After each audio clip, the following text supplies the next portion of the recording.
आज हम डिस्कस करने वाले हैं पार्लियामेंट्री स्टैंडिंग कमेटीज के अंतर्गत डीआरएससीज की। जैसा कि हम जानते हैं पार्लियामेंट्री स्टैंडिंग कमेटीज 6 प्रकार की हैं, जिसमें से ये एक प्रकार की कमेटी है, स्टैंडिंग कमेटी। डीआरएससीज यानी कि डिपार्टमेंटली रिलेटेड स्टैंडिंग कमेटी। ये टोटल संख्या में 24 हैं और लोकसभा के अंतर्गत 16, राज्यसभा के अंतर्गत ये 8 की संख्या में काम करती हैं। हर एक डीआरसी को जो है एक एक डिपार्टमेंट, एक एक मंत्रालय दिया गया है।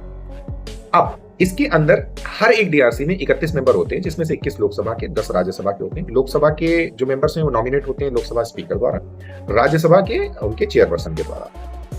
अब बात करते हैं इनकी ड्यूटीज की। डीआरसी कब काम में आती है, कब एक्शन में आती है? डीआरसी आती है जब बजट पर जनरल डिस्कशन हो चुका होता है संसद में, उसके बाद में कुछ दिन का समय का गैप रखा जाता है।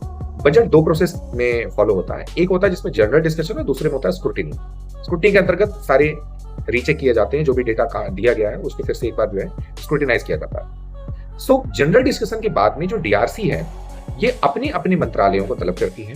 उन्होंने जो डिमांड्स फॉर ग्रांट्स उन्होंने जो दिया है गवर्नमेंट को, जो डेटा दिया है उस पर वो उनसे चर्चा करती है, उनकी कार्यशैली को एसेस करती है, उनको देखती है कि पिछले साल इनको जो ग्रांट्स दिए गए थे उस पर इन्होंने कितना काम किया, किस तरीके से ये जो गवर्नमेंट पॉलिसीज है उनको इम्प्लीमेंट कर रहे हैं, नहीं कर रहे हैं। उनकी समरी देख सकती है कि उन्होंने साल में कितना प्रोडक्टिविटी की, नहीं की।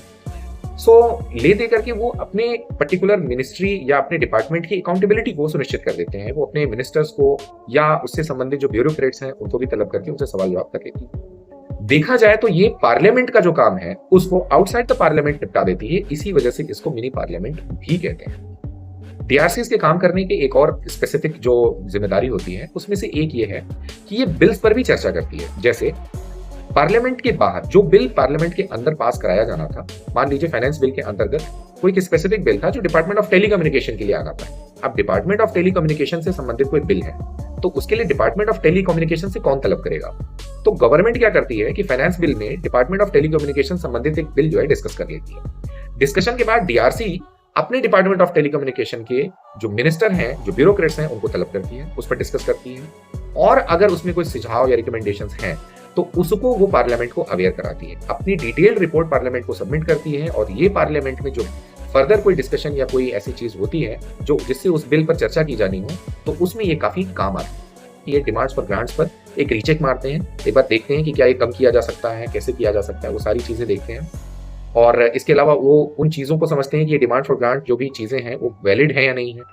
दूसरा कि ये बिल पर भी अपने सुझाव दे सकते हैं कि किसी डिपार्टमेंट से रिलेटेड अगर कोई बिल है तो उस पर वो रिकमेंडेशन दे देते हैं।